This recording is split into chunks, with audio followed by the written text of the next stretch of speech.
טוב, אז בואו נעשה סדר. יותר מדי תגובות על גבול התגובות נעצה בפרטי על מה שאמרתי אתמול, ופשוט התבלבלתם לגמרי. וזה לא רק אתה, זאת שאלה שמציגה בלבול של המון אנשים. אז בואו נעשה סדר. קצר ופשוט כדי שכולם יבינו. אין דבר כזה סליחה קולקטיבית. אם אתם יודעים שיש מישהו שנפגע מכם, תתנצלו כמו בני אדם באופן אישי וספציפי על המקרה בו הוא נפגע מכם. אבל אם אין אחד כזה ואתם פשוט אומרים את זה לכולם, או יותר גרוע, שולחים הודעות כאלה לכל האנשי קשר שלכם, אז אתם פשוט מטרידים ובעיקר חוטאים למטרה, כי אף אחד שבאמת פגעתם בו לא יסלח לכם אם תשלחו לו הודעה במקרה הטוב או הודעה מועתקת ומועברת במקרה הרע. ואני כבר אפילו לא מדבר על המדבקות עם הדובי שאומר סליחה אם פגעתי וכמובן לוגו למטה. ולא מעניין אותי שצריך לבקש סליחה 3 פעמים וזהו, נו.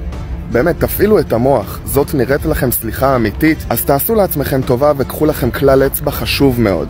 אין דבר כזה לבקש סליחה בצורה שהיא לא אישית או על דבר שהוא לא ספציפי. המושג סליחה פשוט לא עובד ככה. ולסיום, לפני שאשכח, סליחה אם פגעתי.